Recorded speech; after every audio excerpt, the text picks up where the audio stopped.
Abortion, a woman's health care issue, or legalized baby homicide? After 46 years of legalized abortion in America, some states have made it illegal. Why? What's the truth about abortion in America? Let's have an emancipation conversation about it. Let's go!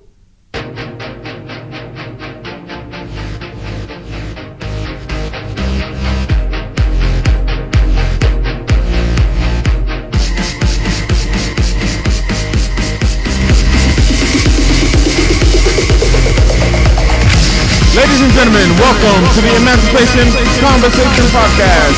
I'm your host, J.A Villafañe, a.k.a. Tony Smiles, for those who know. Welcome to the program, people.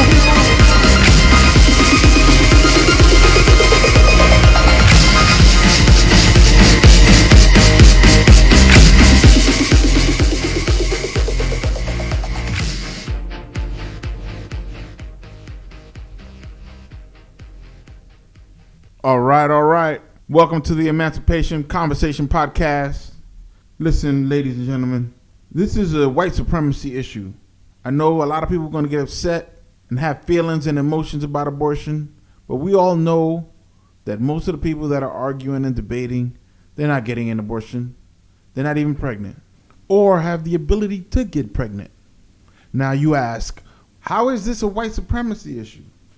Well, in 2014, the U.S. Census came out and stated that the white, non-Hispanic population of Americans are declining.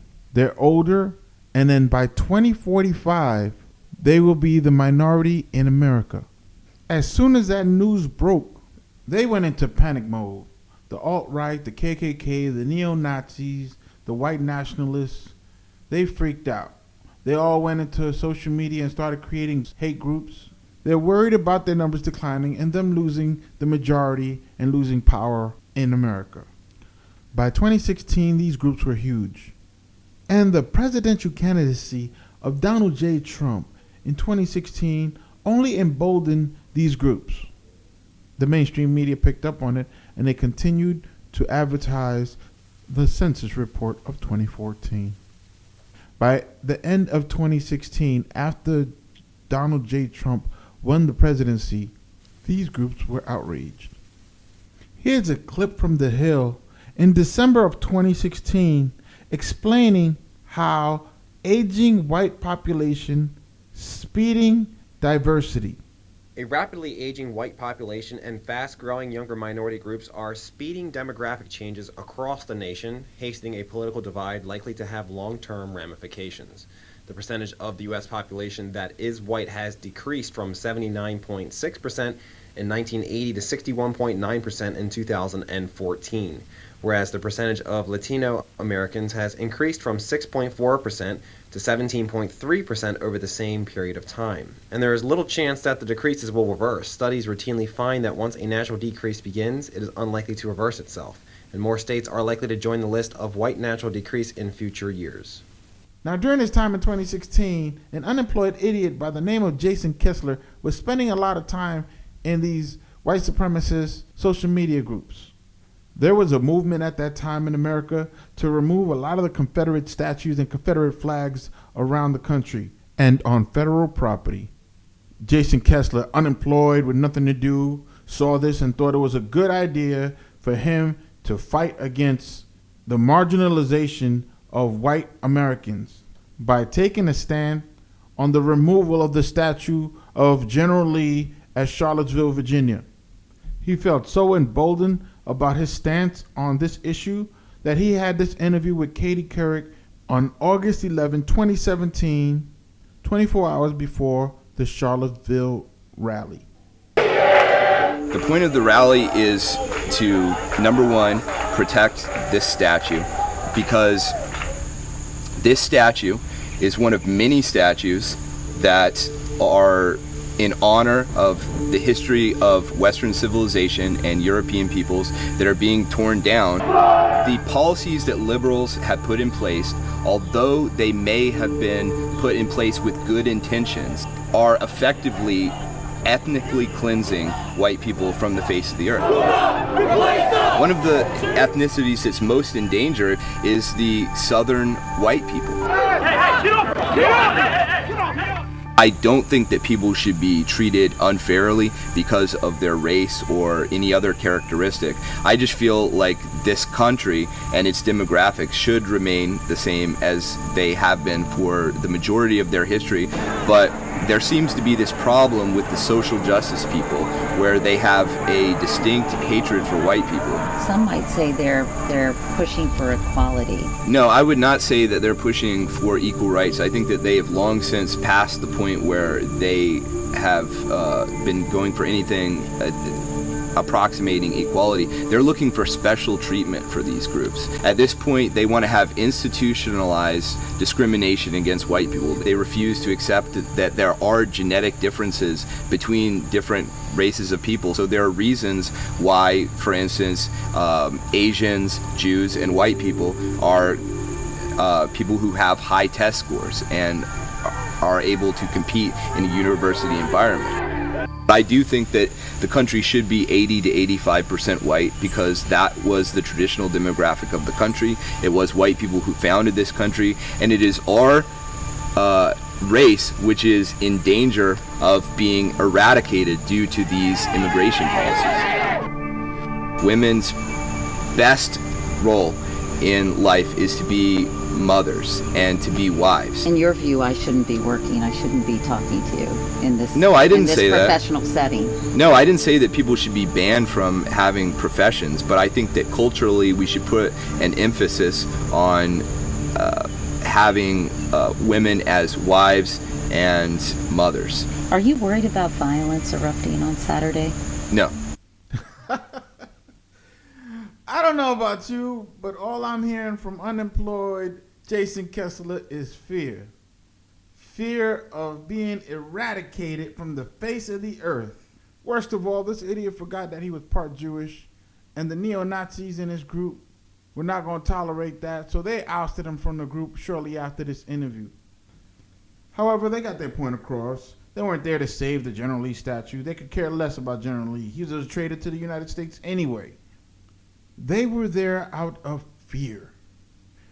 Fear because after 250 years of oppression to black and brown people in the United States of America, that now by 2045, they will be on the receiving end of some type of oppression. They don't want that. They don't want to feel what they've been dishing out. Look at his key points. He wants the country to be 80 to 85% white. So the question is, how do you get there? Immigration policy is changing the demographics, so how do you get there? Women are not playing their so-called best role in life by being wives and mothers, being barefoot and pregnant in the kitchen. So guess what? They got Donald Trump to do their dirty work. Happily, Donald Trump obliged. Make America great again, to get it back to 80 to 85% white population. What was his plan? Well, first he started with the Muslim ban, not allowing Muslims to travel to the U.S. His justification for that ban was, well, they're all terrorists. Muslims cannot come from those countries to the U.S. because they're all terrorists. Part 2 of that plan, immigration. Now, we can't deport legally all Americans that are non-white.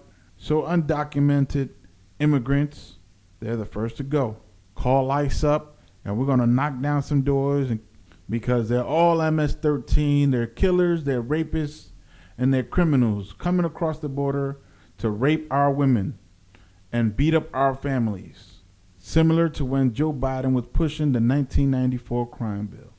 Instead of cadre of predators, these are caravans of predators coming from the south. We need to build a wall.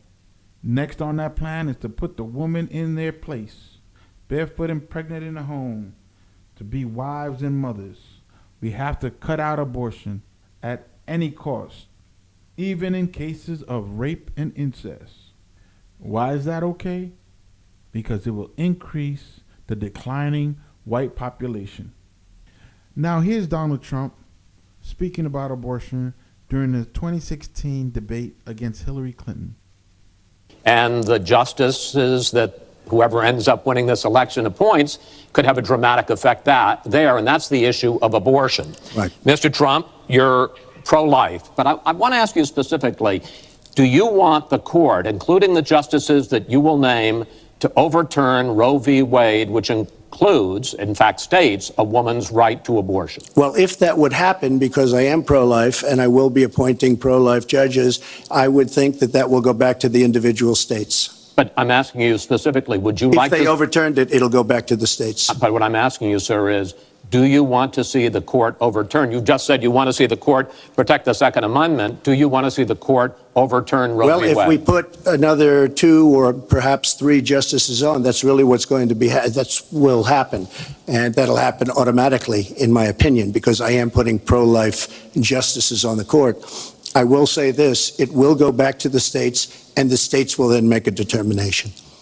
Now, if he was truly pro-life, if he doesn't want a child to be harmed or killed in America, why would he want the states to make that determination?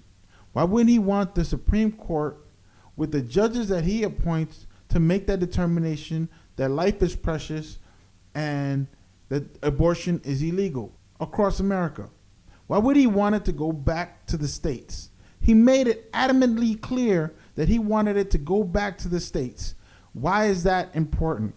Why is that important? I'm going to tell you why it's important. It's important because they're going to cherry pick. They're going to allow the states that are predominantly minority to allow abortion, so their numbers decline. That means New York, California, Chicago, abortion is going to stay in place. As a matter of fact, in 2019, New York passed a late-term abortion. That means a baby that can come out of the mother's womb and live in the incubator and move on with its life can be killed in New York State. However, in Alabama in 2019, even if the person or the woman is raped or has incest, there is no exception because it would lift up the white population. However, as stated in the Hill report, once the population starts declining, it's hard to climb out of that situation. Therefore, they have to come up with other policies to reduce the population of other races in America. One of those policies is to lock as many black people up, minorities, Asians, lock them up. Why is that important?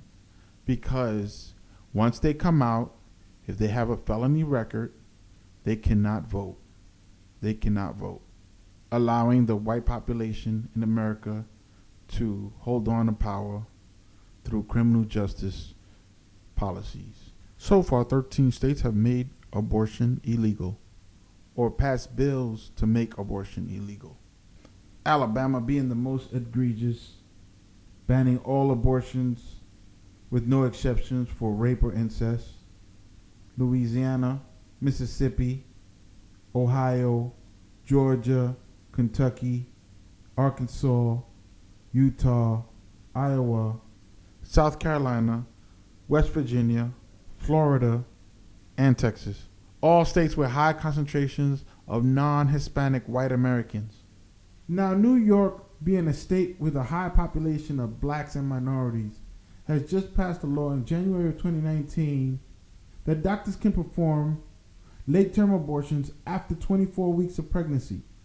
It's important to note that after 24 weeks of pregnancy, a lot of babies can live outside the womb in an incubator and grow up to be happy and productive people.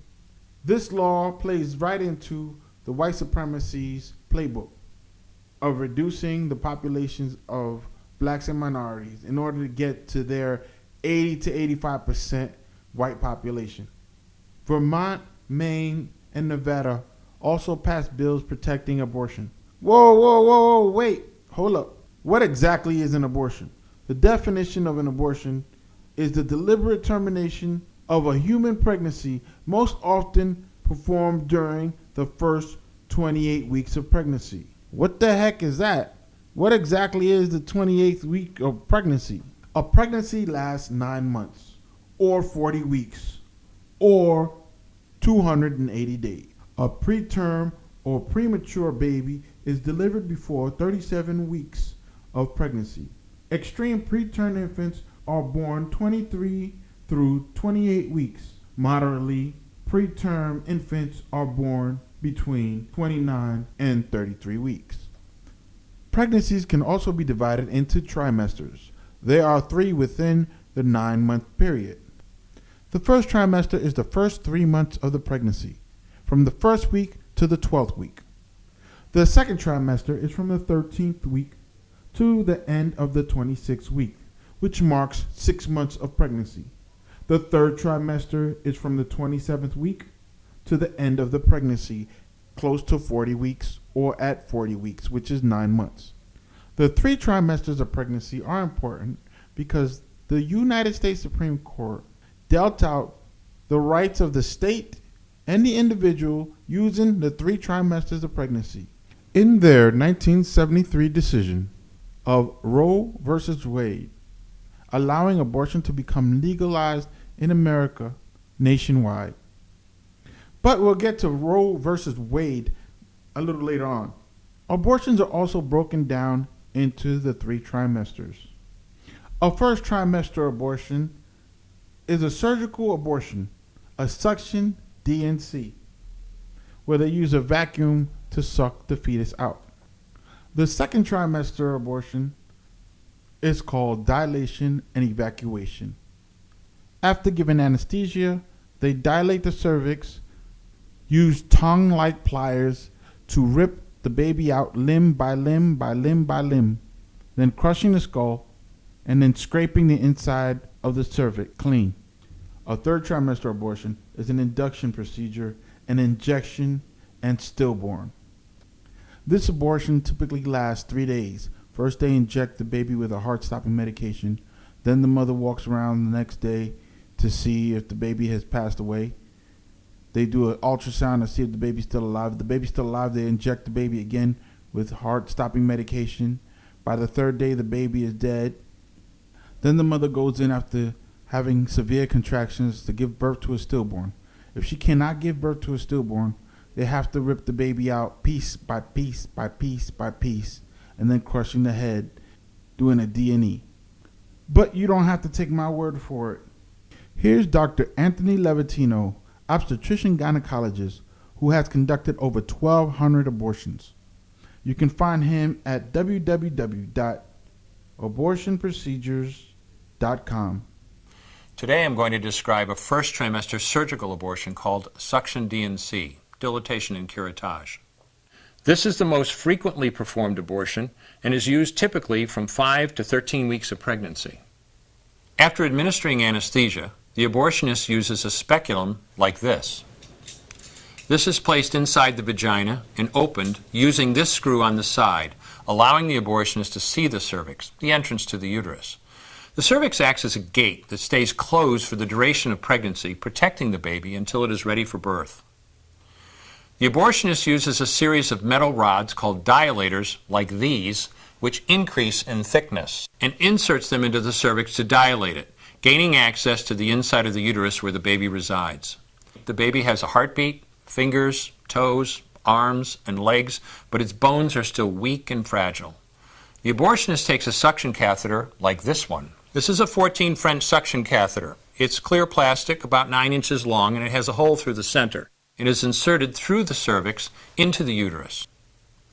The suction machine is then turned on with a force 10 to 20 times more powerful than your household vacuum cleaner. The baby is rapidly torn apart by the force of the suction and squeezed through this tubing down into the suction machine, followed by the placenta. Though the uterus is mostly emptied at this point, one of the risks of a suction D&C is incomplete abortion, essentially pieces of the baby or placenta left behind. This can lead to infection or bleeding. In an attempt to prevent this, the abortionist uses a curette to scrape the lining of the uterus. The curette is basically a long-handled curved blade. Once the uterus is empty, the speculum is removed and the abortion is complete. The risks of suction D&C include perforation or laceration of the uterus or cervix, potentially damaging intestine, bladder, and nearby blood vessels, hemorrhage, infection, and in rare instances, even death. Future pregnancies are also at a greater risk for loss or premature delivery due to abortion-related trauma and injury to the cervix.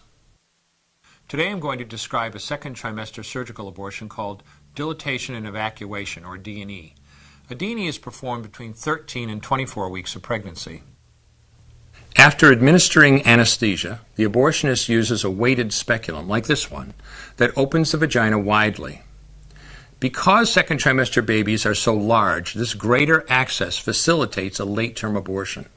Late-term abortion requires that the cervix be prepared 24 to 48 hours in advance with laminaria. Laminaria is a type of sterilized seaweed that absorbs water over 8 to 12 hours and swells to several times its original diameter. Once removed, metal dilators can be used to further open the cervix as needed. Once the cervix has been stretched open, the suction tube is placed inside. A baby at 20 weeks gestation is as big as the length of my hand, from head to rump, not counting the legs. The suction machine is turned on, and pale yellow amniotic fluid surrounding the baby is suctioned out through the catheters. With babies this big, they don't fit through catheters this size. The baby's bones and skull are too strong to be torn apart by suction alone. This is a Sofer clamp. A Sofer clamp is made of stainless steel. It's about 13 inches long. The business end is about 2.5 inches long and 1/2 inch wide, and there are rows of sharp teeth.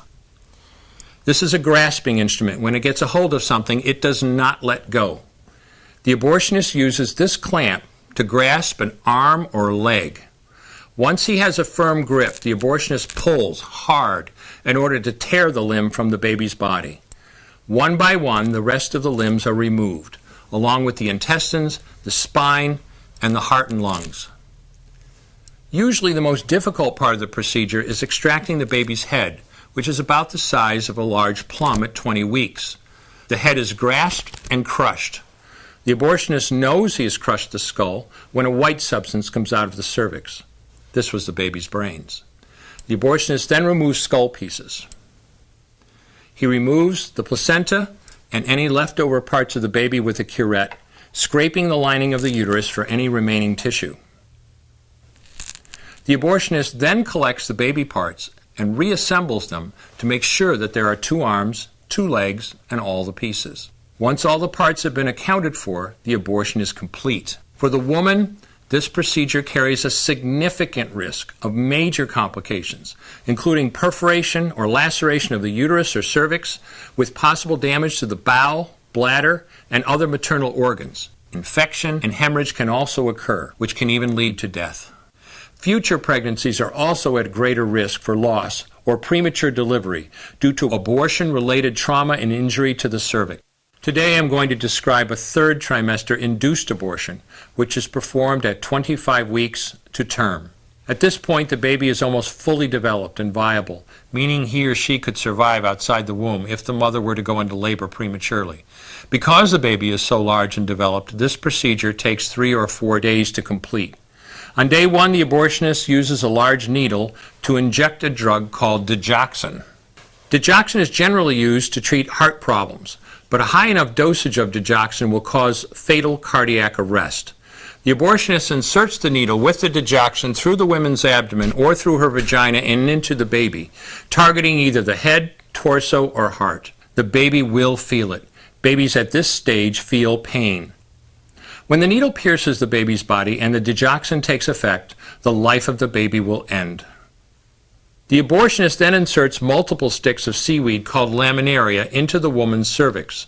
They will slowly open up the cervix for delivery of a stillborn baby. While the woman waits for the laminaria to dilate her cervix, she carries her dead baby inside of her for 2 to 3 days. On day 2, the abortionist replaces the laminaria and may perform a second ultrasound to ensure the baby is dead. If the child is still alive, he administers another lethal dose of digoxin. The woman then goes back to where she is staying while her cervix continues to dilate. If she goes into labor and is unable to make it to the clinic in time, she will give birth at home or in a hotel.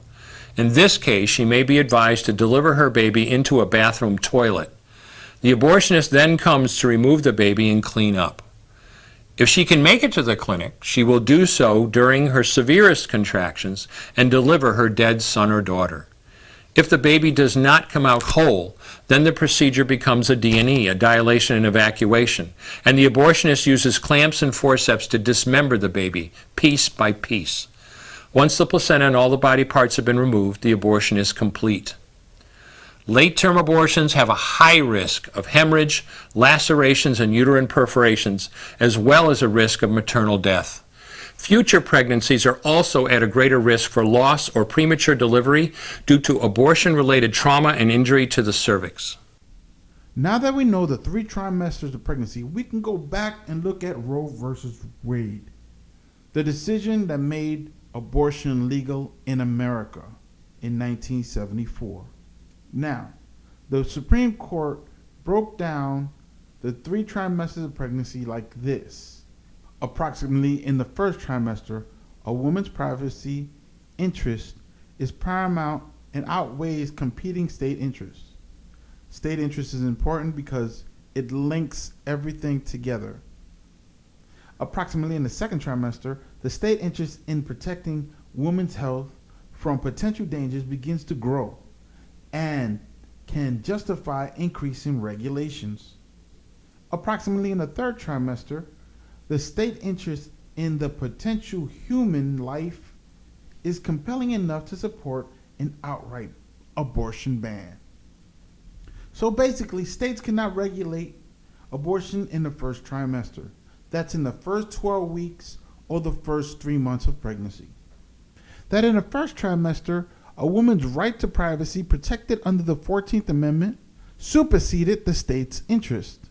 In the majority decision, Justice Henry Blackham wrote, quote, "No state shall make or enforce any law which shall abridge the privileges and immunities of citizens of the United States, nor shall any state deprive any person of life, liberty, or property without due process of law, nor deny to any person within its jurisdiction the equal rights protection of the law." This is the direct quote from the 14th Amendment, Section 1. At the time of litigation, Jane Roe was too far along in her pregnancy to even get an abortion based off the decision of Roe v. Wade.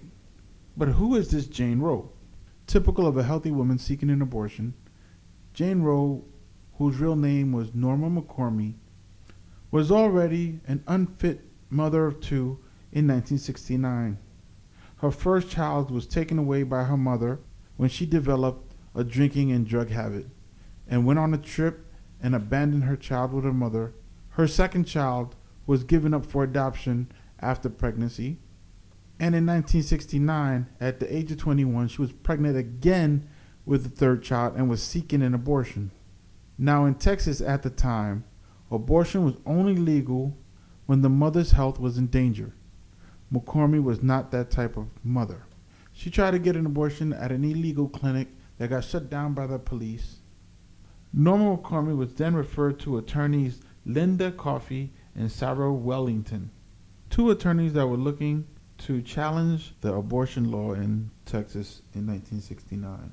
They lost all their cases in appeal in Texas, so they took it to the Supreme Court in 1971. The case was argued again in 1972 and then ultimately decided in January 22nd of 1973. Henry Wade was the district attorney of Dallas, Texas in 1969. He was enforcing the abortion law in that state, and Linda Coffey and Sarah Wellington sued him in this case. Norma McCormy, aka Jane Roe, later on identified as a lesbian and then stated, and I quote, "I am dedicated to spending the rest of my life undoing the law that bears my name," end quote. Norma McCormy, aka Jane Roe, died of heart failure in Katy, Texas on February 18, 2017, at the age of 69, she was a pro-life advocate. But that wasn't the end of it. In 1992, the U.S. Supreme Court revisited abortion in the case of Planned Parenthood versus Casey. Robert Casey was the governor of Pennsylvania, and a group of healthcare providers in the Planned Parenthood organization sued him because state law required certain provisions prior to conducting an abortion. In the Pennsylvania Abortion Control Act of 1982, women must give informed consent. Women must receive state-published information. For minors, a parent must give informed consent. Married women must notify their husbands. Providers must keep records and report information. In a split decision in 1992, the U.S. Supreme Court came down with a decision that states could not cause an undue burden on a woman seeking an abortion, due in part to the Due Process Clause of the 14th Amendment. And Justice Anthony Scalia, at the time, wrote an opinion that was not challenged by any other justice. His opinion was that abortion is not a constitutional right, that there is no text in the Constitution that mentions abortion. In 2012, Anthony Scalia spoke to Piers Morgan on CNN and said this. My view is, regardless of whether you think prohibiting abortion is good or whether you think prohibiting abortion is bad, regardless of how you come out on that, my only point is the Constitution does not say anything about it. It leaves it up to democratic choice. Some states prohibited it, some states didn't. What Roe versus Wade said was that no state can prohibit it. That is simply not in the Constitution. It was one of those many things, most things in the world, left to democratic choice. That leaves it open for states to challenge Roe v. Wade again. Abortion seems to be an opinion by whoever is on the Supreme Court at the time that they choose to see any case pertaining to abortion. It is coming down to, do states have the right to dictate to their citizens in their state what they should do or not do with certain things, medically or otherwise? Historically speaking, the states have always made the wrong decisions when it comes to their citizens. That's the reason why people always turn to the Supreme Court. If the U.S. president is looking for the states to take over abortion, as he stated in the 2016 debate with Hillary Clinton, and if President Trump gets reelected in 2020, then he will have the deciding vote to put on the Supreme Court. It is my humble opinion that Ruth Bader Ginsburg is on her last legs on the Supreme Court. She may have a few more years to go, maybe just after the 2020 election. If President Donald Trump stays in office, he will appoint another conservative to the court, giving this court a majority conservative decision-making power. This will give the white supremacy their victory and sending back abortion back to the states. And again, the abortion laws will change in those predominantly white states. However, the states that are predominantly black, they're going to reinforce the abortion laws and keep them the same, with an attempt to raise the white population. Which brings us back full circle to white supremacy and the declining numbers of white Americans and their desperate attempts to raise their population numbers by changing policy, creating new laws, eliminating immigration, rigging the U.S. Census so the numbers are skewed. And with these skewed numbers, they can set up new districts and take away or add new seats to their favor in the House and Senate, forcing women to conceive with no exception for rape or incest, and the unjust acts of arresting blacks and minorities in drones in order to keep their population high. It brings us back to Charlottesville, and you could hear these kids talking. You got an 18-year-old talking to Katie Couric, and he's telling her how he should see America as a sole white nation. Would you consider yourself a neo-Nazi? I would not. I would consider myself a white nationalist, and I would consider myself a member of the alt-right. And what does that mean to you? White nationalist, I want a homeland for white people, and I think every race should have a homeland for their own race. So do you agree that with the guy who organized this, Jason Kessler, that America should be 80 to 85% white? Yes. And why? I think there's a demographic decline going on, not only here but in Europe, and we need some place that can be a white homeland, or we will be spread out. And how old are you? 18. Do your parents agree with you? No, not at all. My mother is a union teacher, and my father is a blue-collar worker. No, they don't agree with me at all. How do they feel about your behavior? My mom and my father both heavily discouraged it. I think all of our parents did, actually. Following your parents' beliefs just because they're older than you and they raised you, it doesn't mean it's not a good idea. You should believe for yourself. You should look into things for yourself and then decide what you want. Where did my family come from? Both grandparents on my side, immediate grandparents, are Italian immigrants. The irony is not lost on me that second generation and third generation immigrants are now obstructionists. President Trump's family is German descent. His father grew up in the Bronx, yes, and he grew up in New York, but his grandfather was German, and they all migrated here. Now, 2 generations later, they're not allowing others to live the American dream. The truth about abortion in America, it's not a right to life issue. It's a right to be white issue. I would say this is a little less about hate and more about fear. Fear of losing control, fear of losing your white privilege, fear of being attacked and being ridiculed for the stuff that was done before.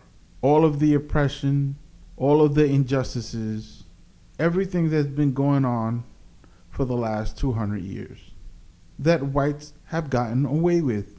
Ellie Reeves, Vice News, HBO, interviewed Christopher Cantwell, a white nationalist, Unite the Right speaker, at that rally in 2017. And this is what he had to say as a seemingly uneducated white male. When did you get into, as you said, the racial stuff? When the Trayvon Martin case happened, you know, Michael Brown and Tamir Rice and all these different things happen, every single case, it's some little black asshole behaving like a savage, and he gets himself in trouble, shockingly enough. Whatever problems I might have with my fellow white people, they generally are not inclined to such behavior, and you know, you gotta kind of take that into consideration when you're thinking about how to organize your society. In Oklahoma City. Okay, so exactly, you have to go back to Oklahoma City to talk about a white act of terrorism, Roger, right? Dylan Roof. Okay, so now you've managed to name 3 people, and I'm pretty sure Elliot Rodger wasn't explicitly white, by the way. But the thing is, you remember the names of white bombers and mass shooters, okay? Can you tell me the name of all 19 hijackers on 9/11 off the top of your head? You can remember Dylan Roof's name. You can remember Tim McVeigh's name. White people were capable of violence. I didn't say capable. Of course we're capable. I'm carrying a pistol. I go to the gym all the time. I'm trying to make myself more capable of violence. I'm here to spread ideas, talk, in the hopes that somebody more capable will come along and do that. Somebody like Donald Trump, who does not give his daughter to a Jew. So Donald Trump, but like more racist. A lot more racist than Donald Trump. I don't think that you could feel about race the way I do and watch that Kushner bastard walk around with that beautiful girl, okay? Can you talk a little bit about the right adopting the politics or the political style of the left? We don't have the camaraderie, we don't have the trust level that our rivals do. And that camaraderie and trust is built up through activism, and that is one of the tactics that we're adopting. All right, so I came pretty well prepared for this thing today.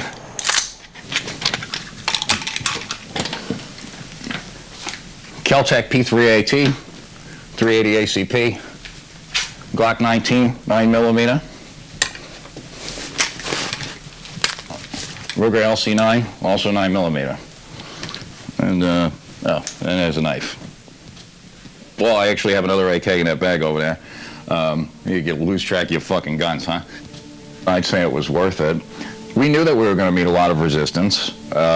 The fact that nobody on our side died, I'd go ahead and call that points for us. The fact that none of our people killed anybody unjustly, I think, is a plus for us. And I think that we showed our rivals that we won't be cowed. But the car that struck a protester, that's unprovoked. That's not true, and you know that it's not true. You've seen the video. So I've seen a video. Yeah. I don't know much about it. I understand. Can you that describe what the video appears to show? Okay, so the video appears to show someone striking that vehicle when these animals attacked him again, and he saw no way to get away from them except to hit the gas. And sadly, because our rivals are a bunch of stupid animals who don't pay attention, they couldn't just get out of the way of his car, and some people got hurt, and that's unfortunate. So you think it was justified? I think it was more than justified. I can't believe the amount of restraint that our people showed out there. I think was astounding. What do you think this means for the next alt-right protest? I say it's going to be really tough to top, but we're up to the challenge. Wait, why? Why? Tough to top? I mean, someone died.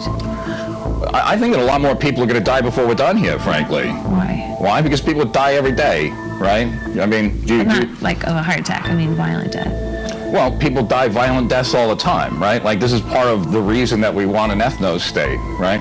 So, like, the blacks are killing each other in staggering numbers from coast to coast. We don't really want to have a part of that anymore. And so, the fact that they resist us when we say, hey, we want a homeland, is not shocking to me, all right? These people want violence, and the right is just meeting market demand. The battle lines are now drawn. Here is Good Morning America, May 2019. With states across the country passing new restrictions on abortion, President Trump is now wading into the debate, suggesting some laws may be going too far. Tweeting this weekend, I am strongly pro-life with the 3 exceptions: rape, incest, and protecting the life of the mother. Adding, we must stick together and win for life in 2020. But in Missouri, people die when politicians lie. Where protesters flooded the state capitol this weekend, the governor now stands ready to sign a bill banning abortions after 8 weeks that does not include exceptions for rape or incest. I've been pretty clear where I've been from day one on a right to life. I think always it's the most important to protect women's health and advocate for the unborn. And in Alabama, where the governor just signed a near total ban on all abortion, the only exception is if the mother's life is in danger. The abortion debate now front and center on the campaign trail, too. I hope America's women are paying attention, because President Trump has started a war on America's women, and if it's a fight he wants to have, it's a fight he's gonna have. President Trump, if a bill came to your desk that would defund Planned Parenthood, you would support that? You would sign that? Yes, because as long as they do the abortion, I am not for funding Planned Parenthood. But they do cervical cancer work. They do a lot of good things for women. Should the woman be punished for having an abortion? Look. This is not something you can dodge. If you say abortion is a crime or abortion is murder, you have to deal with it under the law. Should abortion be punished? Well, people in certain parts of the Republican Party and conservative Republicans would say yes, they should be punished. How about you? I would say that it's a very serious problem, and it's a problem that we have to decide on.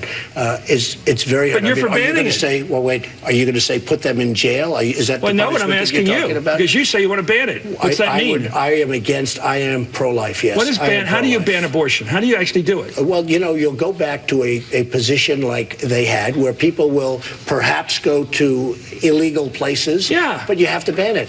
You ban it, and they go to somebody who flunked out of medical school. Do you believe in punishment for abortion? Yes or no, as a principle? The answer is that there has to be some form of punishment. For the woman? Yeah, there has to be some form. 10 cents, 10 years, I don't know. That I don't know. Why not? I don't know. You take positions and everything else. Frankly, I do take positions and everything else. It's a very complicated position. Thank you for tuning in to the Emancipation Conversation Podcast. I'm your host, J.A. Villafañe, a.k.a. Tony Smiles for those who know. You can follow me on social media at the number 4 Tony Smiles on Instagram and Twitter. For more information on the U.S. Census, you can go to www.census.gov. For Supreme Court cases, you can go to www.supremecourt.gov. For abortion procedures, you can go to www.abortionprocedures.com. And for more information, you can go to www.cspan.org, wikipedia.org, and constitutionus.com. Until next time, be safe, feel love, share smiles. I'm out. This has been a Jav Entertainment production.